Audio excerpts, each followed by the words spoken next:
ASU rejects federal government's proposed salary structure. As suspects are from Afikpo in Ebonyi State. Police commence investigations into Ritualist den in Edo State. We stand and shall continue to stand in solidarity with humanitarian aid workers. President Buhari commissions humanitarian projects in Maiduguri. So we need to sustain our image as a people. This actually bolsters our relations with Nigeria. Also tonight, 16th National Arts and Craft Expo opens in Abuja. Projects greater collaboration amongst countries of the world. This is NTA Network News. We are live in Abuja. I am Jummai Yusuf. Hingino John Adams will join us from our Lagos studio. You can follow this news broadcast live on our website nta.ng/live and all our social media platforms displayed on the screens for updates. The federal government has reaffirmed its commitment towards reducing the effects of both man-made and natural disasters as well as other misfortunes on Nigerians. The government says it would ensure that succor and livelihood support are given to those in need as long as it takes to enable them live a life of dignity and comfort. President Buhari, who stated this at this year's World Humanitarian Day celebration in Maiduguri, expressed formal appreciation to aid workers for their tireless efforts at saving lives, preserving human dignity and alleviating suffering. State House correspondent Adamu Sambo has the details.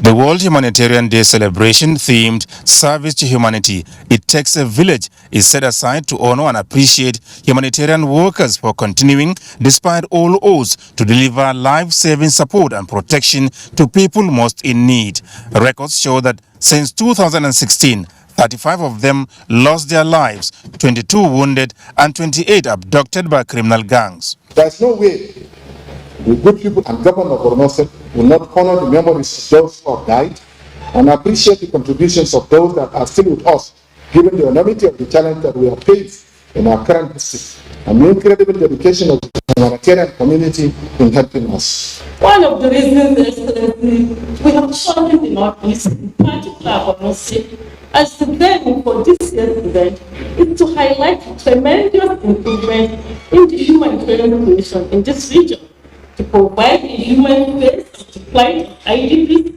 and to inspire the change needed. President Muhammadu Buhari joined the world leaders to pay tribute to humanitarian workers from all walks of life and nationalities that are advocating for and delivering life-saving aid to the most vulnerable of the nation's citizens and those affected by man-made or natural disasters.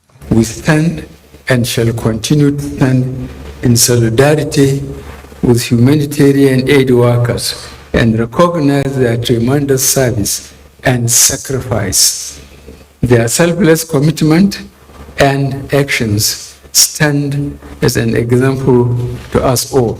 The people of the Northeast, the president said, have suffered disproportionately as a result of insurgency, but was quick to note that a stabilization and development master plan containing programs and schemes to facilitate the physical and socio-economic development of the region has been finalized and ready for validation. Let me use this medium to invite all relevant agencies to continue to provide support to the government's drive to stabilize the IDPs, care for victims of insurgency, as well as commitment to the ongoing processes concerning Boko Haram ISWAP members who are willing to surrender.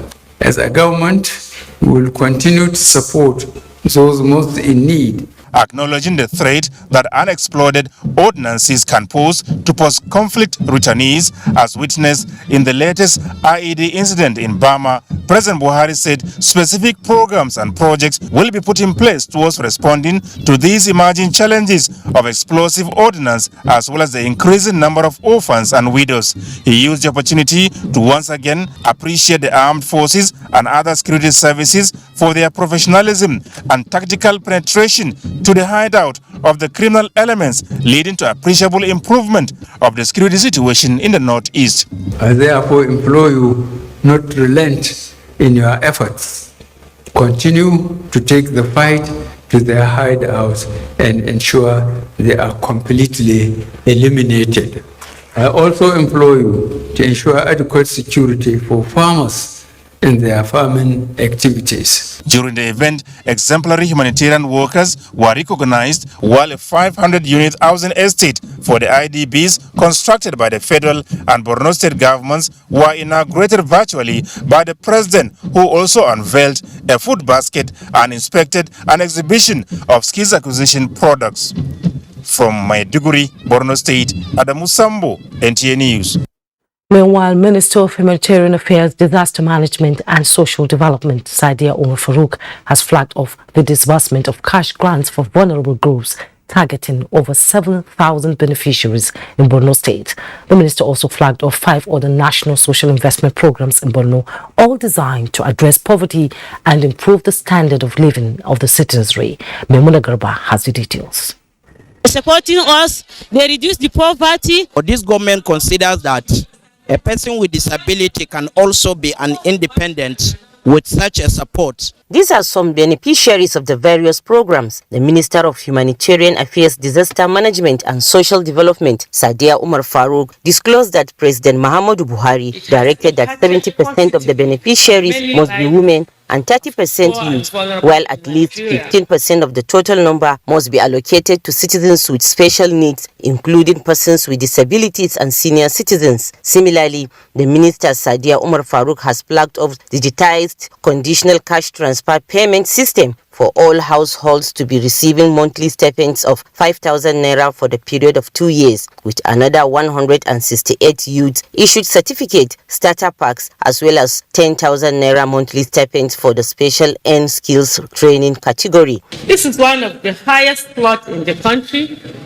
because we acknowledge the impact of insurgency and the large volume of IDPs in the state. By at least training them and giving them startup package, it's up to them now to take their destiny in their hands and make sure that they succeed. Onboarding of Stream 2 of independent local youth monitors, she added, are to receive 30,000 monthly stipends for a year to closely monitor and report implementation and performance of NTA projects in Borno. In Maiduguri, Maimuna Garba, NTA News. Earlier, while speaking at the palace of Shehu of Borno shortly after arriving in Maiduguri, President Buhari affirmed that keeping the peace remains a matter of top priority to his administration as normalcy gradually returns to Borno and all areas affected by terrorism and insurgency. State House correspondent Adamu Sambo reports.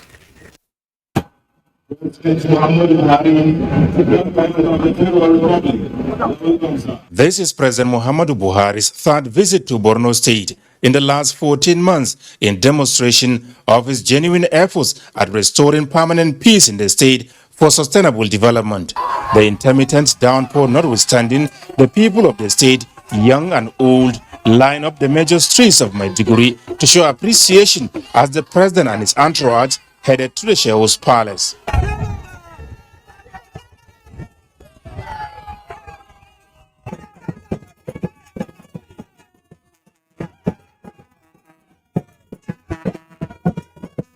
The Shehu of Borno, Abubakar Ibn Umar Garbay El Kanemi, who on behalf of the people thanked the president for walking the talk in the state's restoration, rehabilitation and reconstruction drive, made a case for the return of oil exploration activities in the state as well as the revitalization of the Lake Chad Basin Authority.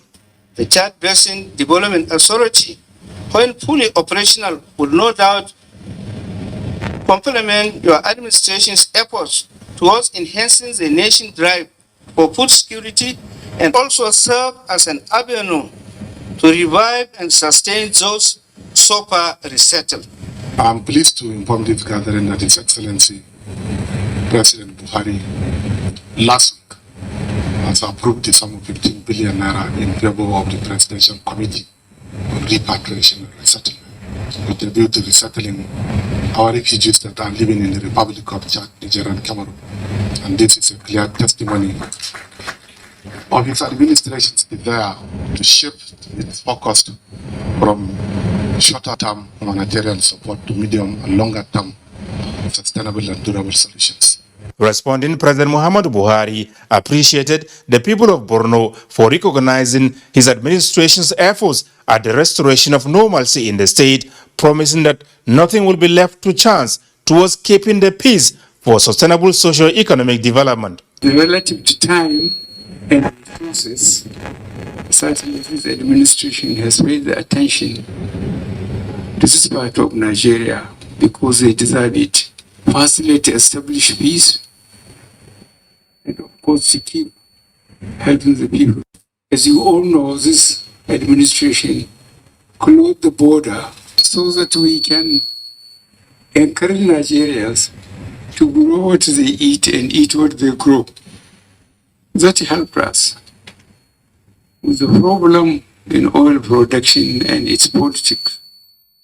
If we haven't taken that measures, things would have been very bad, because the basic thing is to be in a position to feed ourselves. I assure you I will continue to do my best for all the country. The president had earlier inaugurated 24 apartments quarters constructed by the Zulum administration for primary school teachers in line with his 10-pack agenda aimed at transforming the education sector in the state.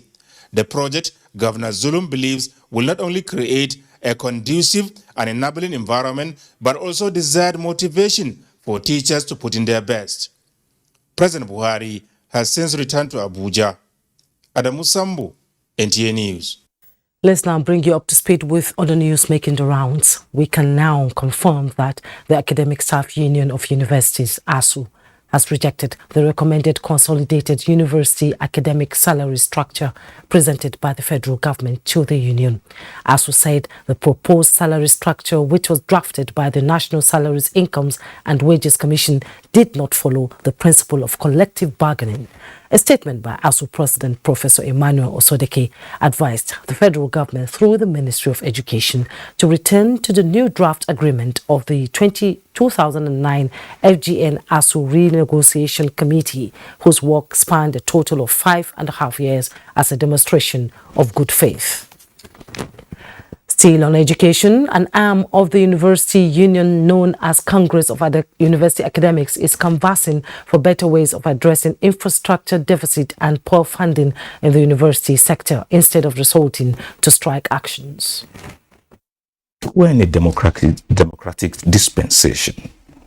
We can explore the use of legislation, for example, that we make it mandatory for all the parties involved to respect agreement that is reached in any negotiation. The government will make us understand that agreement is just an agreement, it's not binding. What if we seek legal perspective to make the agreement binding on all the stakeholders, for example?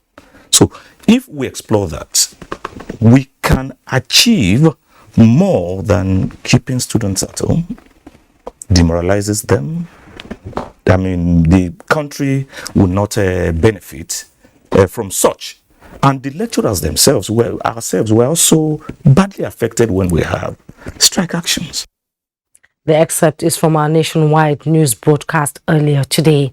In the meantime, the Buhari administration is saying it has expended more than 6 trillion naira in capital and recurrent expenditure in the education sector in the last 7 years. Minister of Education Adamu says this is in addition to other interventions by the Tertiary Education Trust Fund and the Universal Basic Education Commission, amounting to over 3 trillion in capital investment. State House correspondent Jide Onifade reports. Commenting the federal government for its commitments to the sector, Minister of Education Adamu says kudos must also be given to states and the private sector for their huge investment into the nation's educational system. We'll continue to improve on the implementation of the strategic plan all through 2023 for the overall development of education in Nigeria. We will continue to create the necessary enabling environment to attract more private sector investment in education. By the grace of God, we are going to hand over a better education sector than what we inherited. The minister says the last 7 years have been eventful with the implementation of the sector's blueprint, and these include massive infrastructural development. This administration has ensured that all states of the federation now have a federal university and a federal polytechnic.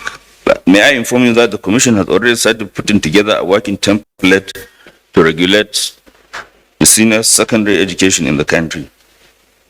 And we are doing this in consultation with states. The census of all senior secondary schools has revealed that we now have 25,782 senior secondary schools with approximately 3.2 million learners at that level. Describing strikes as huge distractions, the minister says a lot can be achieved without embarking on strikes. Just recently, we inaugurated a committee to negotiate the 2009 agreement with the Academic Staff Union of Universities and other related unions in the tertiary institutions.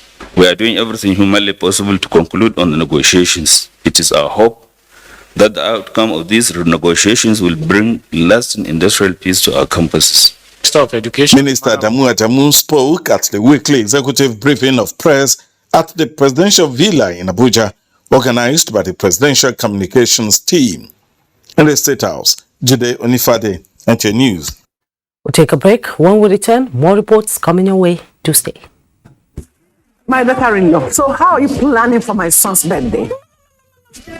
To cook for her. Do you people have ogirisi there? No. It's okay. Okay, let me call you back. Mama Achiji, okay. Hi, so wait a market. Please pack some ogirisi. Achi, Opo, Azumbasa. I am going to visit my son. My daughter-in-law. It's arranged. But you must use original red oil to prepare the soup. What? It's very scarce. I'll call you back.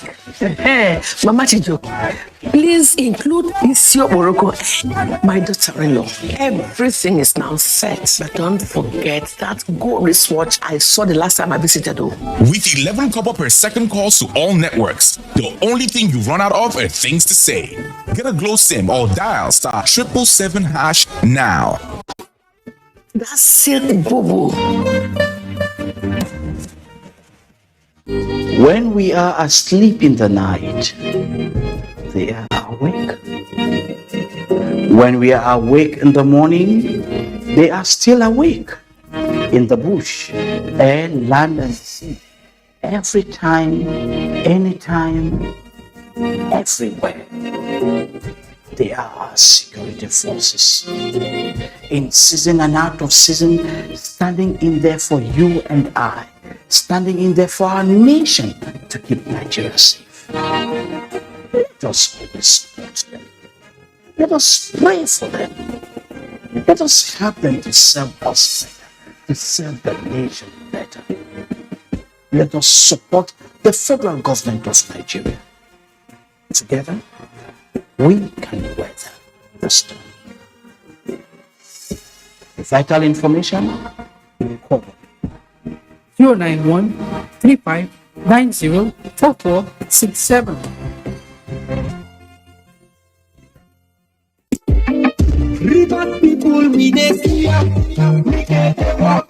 His Excellency Yesom Ezenwa-Wike, CON, GSSRS, POS Africa, Governor of River State, cordially invites the general public to the official flag-off of the construction of the Ingboba-Uzuoba-Ada George Road Junction flyover. This 12th flyover would further streamline the traffic and help business community to grow its businesses. Former Minister of Information, Professor Jirigana, would perform the flag-off on Friday, 19th August 2022, time 11 a.m. All invitees must adhere to COVID-19 protocol, including wearing of face masks. He welcomed all invited guests. Announcer Kelvin Ebiri, Special Assistant on Media to the Governor of River State.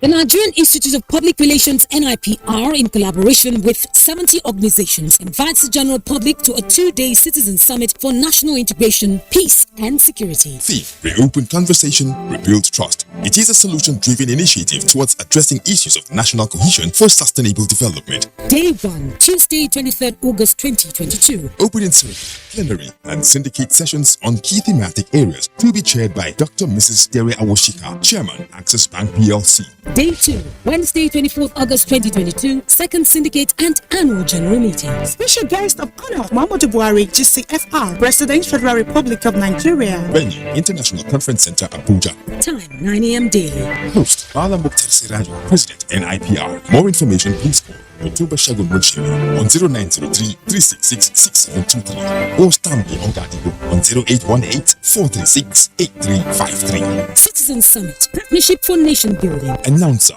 Dr. Ike Naliaku, Chairman, National Planning Committee.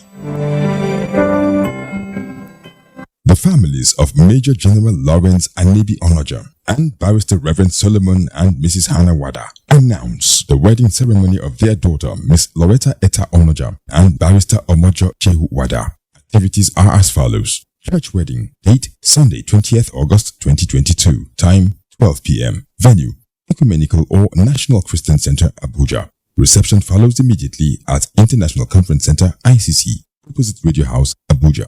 Time 2 p.m. Announcer, Major General Lawrence Anibi Onoja, retired. You're welcome back. The Niger Delta Development Commission is set to build a modern university hostel for students of the Niger Delta University to address the scarcity of hostel accommodation within the campus and enhance academic activities in the institution. Oshinachi Abraham reports that the project is part of NDDC's interventions in the development of the region's educational system. Though the students are not in school due to the ongoing strike, NDDC is not relenting in providing a safe and secure teaching and learning environment for universities in the 9 NDDC states. The groundbreaking ceremony for the construction of a prototype hostel building at the Niger Delta University, Amasoma, Bayelsa State, is one of the many projects of the Commission to improve university education. Niger Delta University has a student population of over 22,000 students, cut across the entire Eastern nation, cut across the entire Nigerian nation. Here we are doing a groundbreaking of the hostel, the 500-bed space hostel, the kind of hostel that we have done. We've done these similar hostels. We find it in River State University. You have found it in University of Uyo. We have it in University of Port Harcourt. Find it in University of Benin. You find it in Imo State University and other areas. So this is another. We are taking this development now to the people of Bayelsa State. Because of lack of hostel accommodation, you see first-year students being off-camp and all that.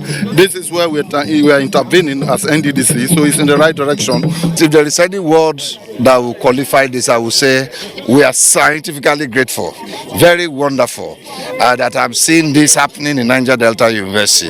The student community will be very happy. NDDC management earlier held an interactive section with the management of the Niger Delta University, where they thanked NDDC for the support they have enjoyed since the inception of Akwas-led administration. The Niger Delta University Wilberforce Island was established in 2000 to bridge the gap in higher learning through research. From Amasoma, Bayelsa State, Osinachi Abraham, NTA News. Let's talk to security matters. Investigation is currently ongoing to unravel the mystery behind the suspected ritualist den discovered in Ekehon axis of Benin.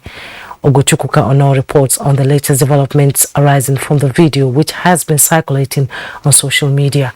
Viewers' discretion is advised as some of the pictures may be sensitive. NTA crew this Thursday accompanied the police to the scene. Credible information led to the discovery of the corpses in the building along Asoro Slope of Ekenwa Road, Zebu quarter of the city. The corpses are 15 males, 3 females and 2 children. The building, still under works, is behind a popular mortuary. Around the building are shrine spots and dugout pits that appear fresh. Other striking features include sleeping items, mattresses, and surprisingly, a freezer. Right in the middle is a shrine. The building has no signage, but the bathroom hosted a poster regarding the mortuary. Eyewitness account says the building was constructed in less than 2 months. At the time of filing this report, 3 persons have been apprehended.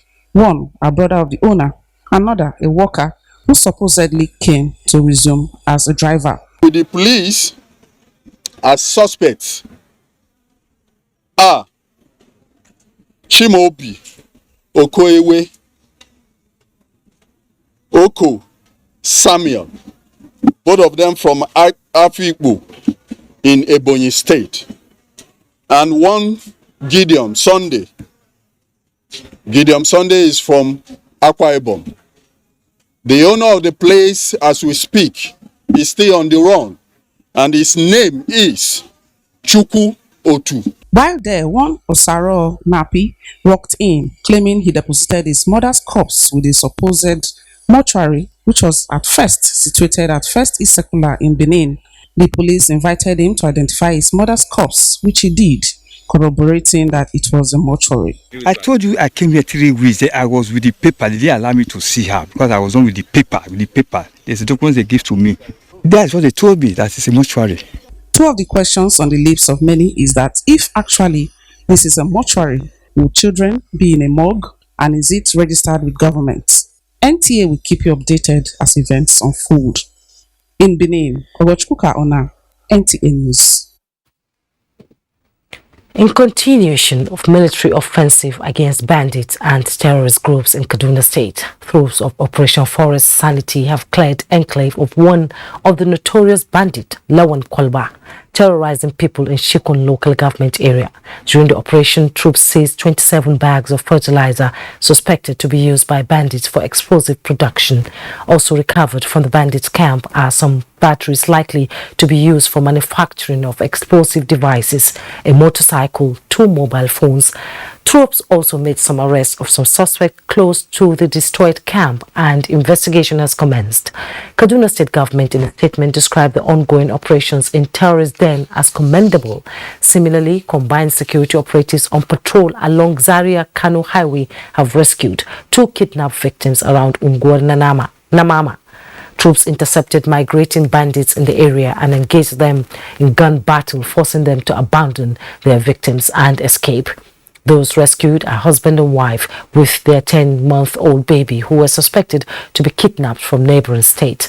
Security operatives recovered 9 rustled animals, combining a cow and 8 sheep. The National Economic Council has commended the management of the Nigeria Sovereign Investment Authority for posting impressive financial results in the last 9 years. Council also received a presentation on a state action enabling business environment reform program in collaboration with the World Bank. Issues surrounding COVID-19 and the prevalence of polio in the country were equally discussed at the virtual NEC meeting, presided over by Vice President Yemi Oshibajo. State House correspondent Jide Onifadi reports.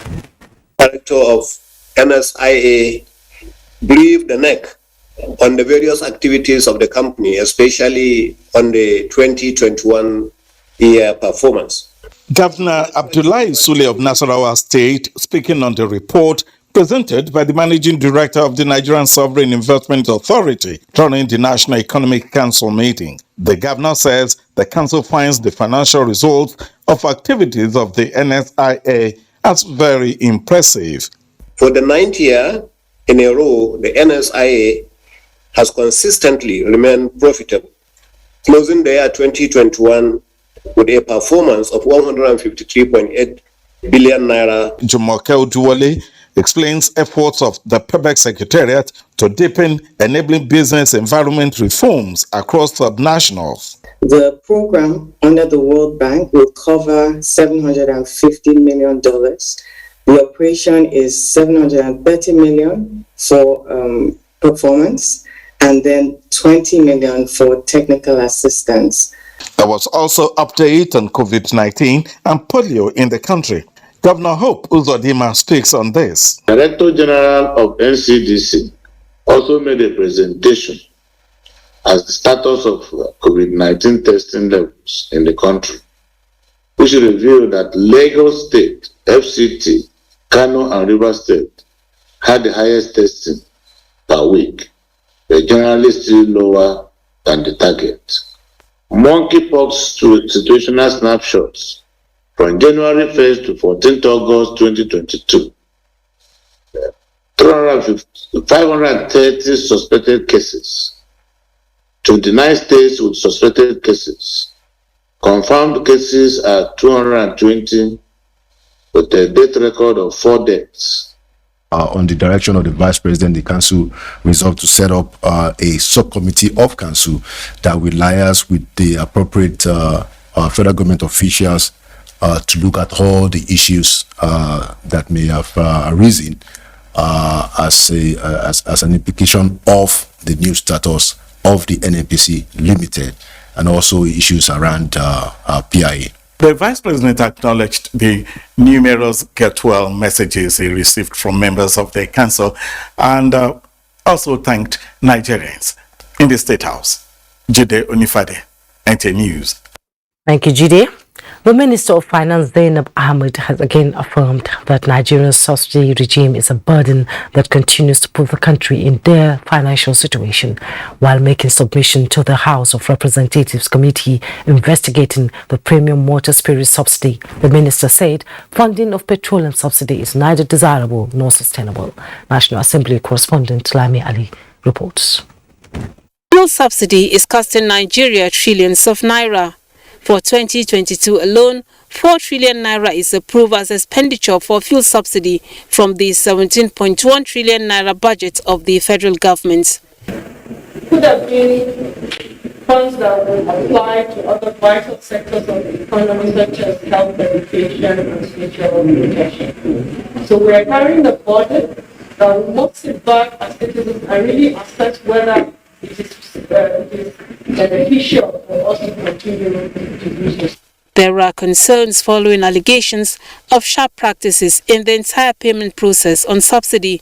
This ad hoc committee is saddled with the task of finding out the actual payments on subsidy and the beneficiaries. We are talking of daily consumption, Monday to Sunday to Monday again. No public holidays. In fact, even during COVID-19, when the lockdown and limited movements, the consumption rate remained the same. Nigerians would like to know, we spent 884 billion in 2015. I'm just taking 1 year. What quantity did this give to us? The Federal Inland Revenue Service told the committee that though it is responsible for collection and sharing of tax among the 3 tiers of government, it lacks power to monitor utilization. About subsidy, we don't know anything about subsidy. FIRS added that it receives oil tax in both naira and dollars, and that all figures are published in its annual statements. From the National Assembly, Lami Ali, NTA News. Former Governor of Cross River State, Donald Duke, is applauding the River State Governor, Yemson Wike, for setting a very high standard in public governance that will compel his successor to strive to serve.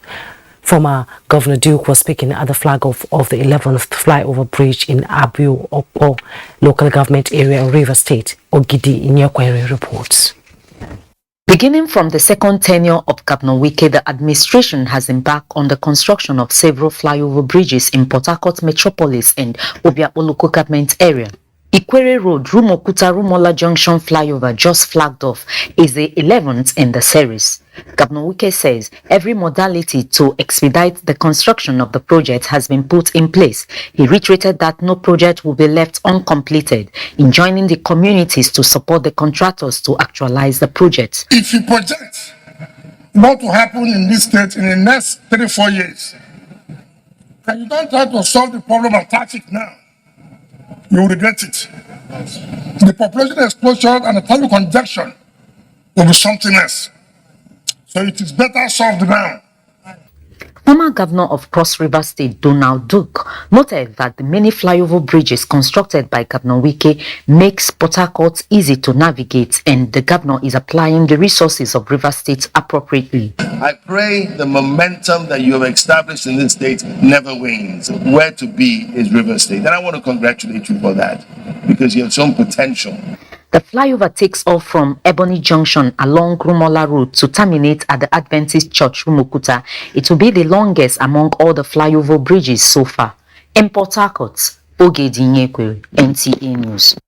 Now, in its bid to leverage on science and manufacturing as catalyst for Nigeria's industrial growth, the National Agency for Science and Engineering Infrastructure, NASINI, has unveiled a multi-million-dollar 3-compact project of transformer manufacturing lines, solar cell production lines, and high-voltage testing laboratory.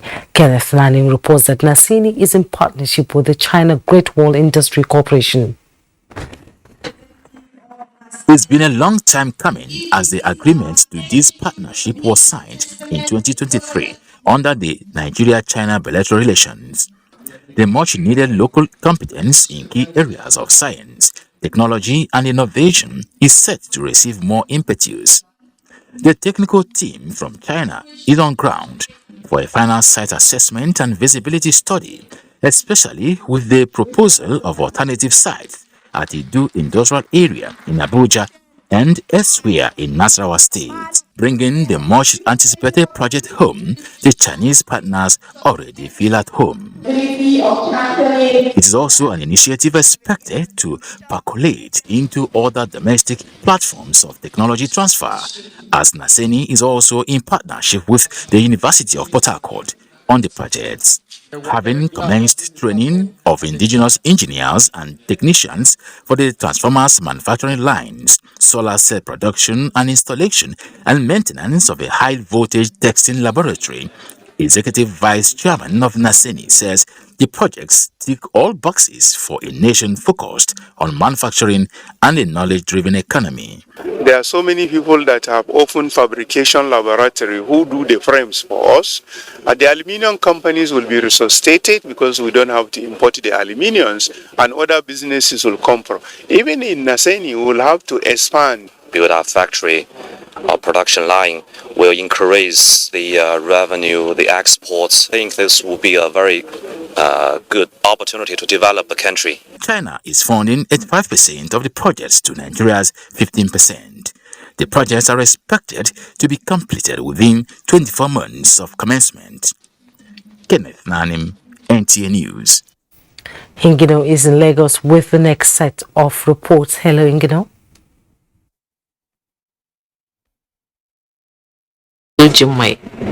Forecast by the Nigerian Meteorological Agency and Hydrographical Services that some states will experience intense rainfall that will be accompanied by flash floods between April and December is already happening. In Lagos, for instance, this is compounded yearly by flooding from the discharge of water from the Oyon Dam.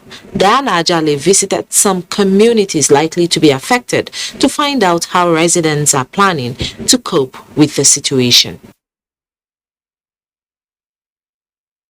Dams provide a range of benefits, from provision of drinking water, hydroelectric power supply, and irrigation water for growing crops. Dams also provide recreation areas and economic benefits. The flip side of dams, however, present negative effects with strings of challenges.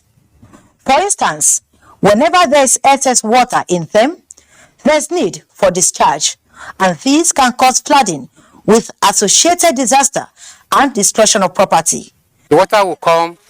Sometimes it will stay for a period of about 3 months and some fractions. Although water from the Oyon Dam in Ogun State is released all year round, in August and September, the volume is often higher, about 25 million gallons per day.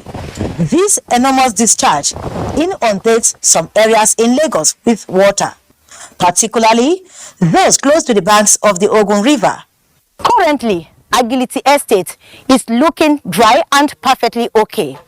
Will the situation be the same when water is released from the Oyo Dam? And what will be the fate of these residents? Immediately they open it, when this one is coming like this one will be coming. There's nowhere, they will just full everywhere. typhoid, malaria, especially cholera and other diseases come with that water. Special advisor to Ogun State Governor on Environment, Ola Oresanya, sheds more light on government's plan to manage the situation. It's a major project to dredge that river so that the siltation that have occurred over the years, we can evacuate the silt and use what we are evacuating to form a dike beside the river bank. That will limit the water, but it will never eliminate it, but it will reduce the impact around those areas. Environmentalist speaks further on possible measures to mitigate flooding, especially as Lagos is a coastal state with lots of wetlands. What can be done to reduce flooding is to, number one, improve the forecast mechanisms and make them disseminable to the common man. Secondly, adequately inform people about the consequences of doing certain things like blocking the drains and doing things that can increase the tendency to have flash floods when there is flooding. While notable efforts are being put in place by government on flood control and prevention, residents are, however, implored to stop indiscriminate disposal of waste in drainage channels and roadside. Those living in flood-prone areas are also advised to make adequate preparation for their safety. In Lagos, Diana Ajale, NTA News. Water transportation plays a key role in the country's quest to increase mobility options, but frequent boat mishaps have placed a huge burden on harnessing the prospect as a vital alternative. The good news, however, is that regulatory agencies along the Lagos axis are on the verge of deploying technology on the waterways in order to stimulate public interest. Michael Olale reports. When it comes to mobility in Lagos, one vital question that keeps agitating the mind is why residents prefer to spend an average of 6 hours on roads daily in an aquatic state where water transportation offers great potential. Jude Omoshenyi is an ICT consultant who navigates between Ikorodu and Lekki at least 3 times weekly. Using the waterways, according to him, saves an average of 4 hours daily, but one ugly scenario altered his whole excitement. Sometimes we'll be at the middle of the water, generator just goes off. And everyone was like, 5 minutes, we're still in the middle of the water. God, what is happening? We now have to wait for a particular ferry to come. Like Jude, many potential passengers are usually discouraged by boat mishap, like the one recorded around my 2 axis in Lagos, sometimes in July 9, 2022, in which lives were lost. For instance, you are boarding a vehicle. There are road safeties on the highway that controls the number of people that is being taken per vehicles. But if you go to the seal, how many people are there to control that? Although findings by the National Inland Waterways Authority (NIWA) and the Lagos State Waterways Authority (LASWA) show that the boat involved in the July 9 accident sailed at an ungodly hour. But the major concern here revolves around monitoring and enforcement of regulations. The passengers also have to always take caution because our lives are one, always talk to the driver and also have a hotline you can call. This task force team on board patrol vessels is to ensure compliance, just as concerned agencies are strengthening consultations with operators. We are empowering and giving all the required support to our police department so that the rules that are set has to be obeyed. We are trying to use technology as much as we can. The next phase is for us to put cameras on our waterways so we can be able to monitor activities on all our waterways. Key players say harnessing the potential inherent in water transportation depends largely on the effective implementation of safety and regulatory guidelines to stimulate more interest among the residents. In Lagos, Michael Olaleye, NTA News. Do not forget to follow this news broadcast live on our website at nta.ng/live and on our other social media handles displayed on your screen for updates. The news continues after this timeout. Nigeria Gulf Federation announces its first Nigeria Gulf Federation Summit. This summit will discuss salient topical issues that relate to the development and upliftment of Gulf in Nigeria. Chairman General IBM Haruna, special guest of honor, Honorable Minister of Sports Mr. Sunday Dare, convener Otumba Olusegun Rushewe, OON, President, Nigeria Golf Federation. Date 31st August to 2nd September 2022. Venue Ladikwali Hall, Sheraton Hotel and Towers, Abuja. Time 10 a.m. prompt. This event is supported by Polaris Bank, Nigerian Television Authority NTA, Africa Independent Television AIT, Golf Garden, Anchor Insurance and Royal Ceramics. Otumba Olusegun Rushewe, OON, President, Nigeria Golf Federation, announcer. When we wanted to move faster and see more of the world, we found a way. We also found ways to connect beyond boundaries. And when an unprecedented pandemic tried to derail us, we found ways to get ahead.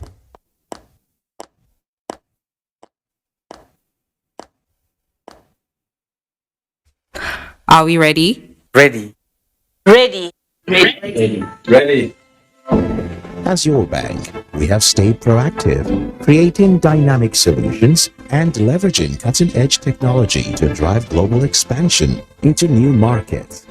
We rolled up our sleeves to be human together, doing more, innovating smarter, and always showing up for you. So come on board, let's give you more.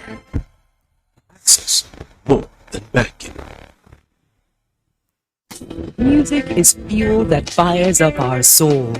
Today, African music has a dominant place on the world map. This massive music movement creating waves across the globe. I have seen the evolution and the growth of this industry. But every movement starts with a story, and the best place to start any story is at the very beginning. It's a hormonal energy that can only have come from Africa.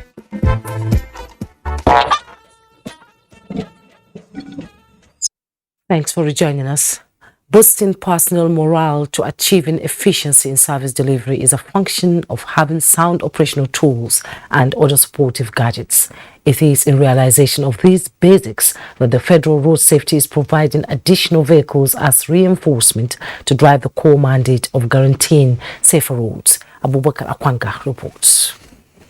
These vehicles, numbering 360, are now set to hit major highways across the country for safety and rescue operations. Just as auto crash are inevitable, so is the deployment of these hardwares to achieve reduction in auto crash statistics beyond 2030. In line with the contemporary trend in road safety and the giant strides taken to reposition the core for maximum productivity, the FIC is deploying more operational vehicles as another attempt to enhance the overall patrol operations and to improve coverage and visibility on the 2004-kilometer roadworks nationwide. This strategic intervention comes with a target, and that is to facilitate continuous engagement with motorists in line with acceptable traffic standards. It is therefore my hope that today's inauguration of the operational vehicles would improve the quality of road safety management approach in Nigeria beyond our borders, because the influence of road safety transcends our borders. Tough times lie ahead for violators of traffic regulations, as succor for victims of bad road users is imminent, with a mandate of securing Nigerian roads. In Abuja, Abubakar Akwanga, NTA News. From the world of business, Benny Adams has details. Hello, Benny. Thank you, Jumai, and welcome to business. We start by telling you that the Minister of Finance, Budget and National Planning, Zainab Ahmed, says the ministry is ready to assist the management and board of Nigeria Deposit Insurance Corporation, NDIC, to liaise with the National Assembly to facilitate the amendment of the NDIC Act 2006. The minister was speaking at the inauguration of Emily Osuji as Executive Director, Corporate Services of NDIC in Abuja. We requested that the management should give a special brief on the issues that arose in the recently amended Banks and Other Financial Acts, BOFIA 2020. We're still expecting that brief. We will continue to work to give that cooperation from that aspect of your supervisory institution, the NDIC. I am coming from NDIC of 34 years I have put in that organization. And it has made my resumption, as you said, very seamless. And the market further went red as investors lost 78 billion naira at the close of trading. The all-share index depreciated further by 0.29%, while market capitalization decreased from 26.801 trillion naira to 26.723 trillion naira. 146.9 million shares, valued at 2.6 billion naira, exchanged hands in 3,180 deals. FBNH, UBA, and Access Core led in volume. That is business news. Jumai is now doing business with you. As always, Benny, thanks. Still on business, the Apex Bank says banked and unbanked customers will soon be able to open an e-wallet, Naira wallet, for conduct transaction by simply dialing *997 from their mobile phones as it targets to boost financial inclusion in the country. The Central Bank Governor Godwin Emefiele said this at the 2022 e-Naira Hackathon Grand Finale in Abuja. Musa Abubakar reports. From 5,000 applicants trimmed to just 20 teams of innovators, the hackathon has reached its climax. These teams of software developers, entrepreneurs, designers, and problem solvers are the shortlisted finalists articulating their pitches and prototypes. The task is to develop an innovative solution to deepen the acceptability of the e-Naira, which is gradually gaining acceptance. With a set decline in the use of cash in the last couple of years, the e-Naira has reached more than 800,000 downloads. The central bank is leveraging private sector innovation in a bid to ensure Nigerians receive full benefits of the digital currency. It is intended to seek solutions that will drive financial inclusion, SMEs growth, and the creation of startups, facilitate cross-border trades and transfers, as well as international remittances and FX exchanges. Hackathon is just a big name for harnessing ideas. And that is what we are hoping to get the private sector, who usually are better than the public sector in innovation. And with this, we think there's going to be a lot more new ideas that will create jobs, that will create employment, and bring in values into our financial services. A matter of time before 10 teams emerge as prize winners. In Abuja, I am Musa Abubakar, NTA News. The Federal Inland Revenue Service is urging corporate entities to not only remit their taxes as and when due, but also take advantage of Presidential Executive Order 007 of 2019, which allows for tax credit. This was at the presentation of Certificate to Management of the Nigerian Liquefied Natural Gas Limited, NLNG, in Abuja. The report.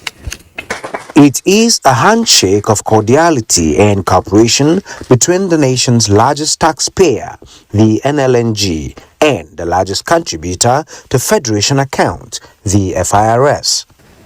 The visit is about a relationship that should work better for both and a partnership that works for the country. Paid over $10 billion US dollars as tax, and also giving back approximately $18 billion as dividend. The service recorded unprecedented collection of over 6 trillion in the year 2021. Set aside on higher performance this year. There is no doubt that the service can achieve its target with taxpayers like LNG. The LNG was presented with Road Infrastructure Tax Credit Certificate as required by law. Just when one visitor ended a visit, another came knocking. It is the leadership of the Institute of Chartered Accountants seeking support for their forthcoming annual conference, holding soon. Beyond soliciting support, the delegation commended efforts towards revenue mobilization and automation of the tax process has been championed by the FIRS. As an institute, we advocate for businesses to profit, but not at the expense of the environment and climate. The host also has a request. Other professional bodies need to speak on matters of tax policies and tax laws, especially on proposals to annual finance bills. Both parties promise to strengthen areas of mutual benefits for overall national interest. In Abuja, Benny Adams, NTA News. We'll take another break. We'll be right back. Forget last season. Forget the winners and the losers. Forget every moment that stole the show. Because this is a brand new season on GoTV. And it's going to be bigger and better than any season before it. With over 7 leagues and cup competitions, plus a World Cup. Make sure you get the best seats in the house this new football season. Get a decoder, GoTenna, plus 1 month GoTV Max for 6,900 Naira only. Bigger season, greater football. GoTV. Love it. Our pastors, our imams, in every church, in every mosque, please realize that in the course of praying for peaceful and transparent elections, we all have duties beyond prayers. If we want a stable society before, during, and after the elections, what should you be saying to those that worship with you? All Sundays and all Fridays, you are saddled with the responsibility of bringing up good generations. It is therefore your duty to both man and God to ensure peace all the time, no matter about elections alone. People talk to people and people listen. Talk to your followers. Make them listen to ensure peaceful 2023 elections. This message is from the National Orientation Agency. We, the family of Baba Oye of Oro in Kwara State, announce the glorious exit of our beloved mother, grandmother, and great-grandmother, Mama Maria Oluwafunke Baba Oye, who slept in the Lord on 13th August 2022. She was aged 100 years. Burial arrangements, wake keep, Thursday 18th August 2022 at St. Andrew's Catholic Church, Oro, Kwara State, time 5 p.m. Burial service, Friday 19th August 2022 at St. Andrew's Catholic Church, Oro, Kwara State, time 10 a.m. Interment follows at Catholic Church Burial Ground. Reception at Baba Oye's compound, Oro, Kwara State. We love you, Mama, but Jesus loves you more. Continue to rest in the bosom of the Almighty God. In the name of the Father, Son, and Holy Spirit. Amen. Announcer, Engineer, Baba Oye for the family. Welcome back. The 15th edition of the International Arts and Craft Expo, INAC, has opened in Abuja with a target to sustaining social harmony and international understanding among countries in promoting arts and crafts. Oyinaya Kaluoka reports. Abuja, the nation's capital, screams culture as countries arrive for the 2022 International Arts and Crafts Expo. With more than 30 countries and states across Nigeria, the Expo is a potpourri of rich and unique cultural collections. All the things you are seeing here is handmade product. So this is a very good platform for us to showcase India or our handloom products. When anybody uses the coconut, they always eat the flesh, throw away the skin. But we're able to harness the economic value of the coconut shell. We've empowered people. Networking Nigerian crafts to the world was the focus as the international community commended the National Council for Arts and Culture for its commitment to the development and promotion of arts and culture. And this actually bolsters our relations with Nigeria, especially in arts and craft. And I'm very, very happy that I'm seeing this cooperation is flourishing. Declaring the Expo open, the Director General, National Council for Arts and Culture, Olusegun Roshanwe, says the aim is to promote peace, exchange cultural programs, and empowerment. Is to open a network for ordinary Nigerian artisans to network with the whole world. The 3-day Expo is expected to feature skills acquisition training, free medical examinations, and display of countries' art documentaries. Oyinaya Kaluoka, NTA News. That's Network News. Thanks for watching. I am Jumba Yusuf.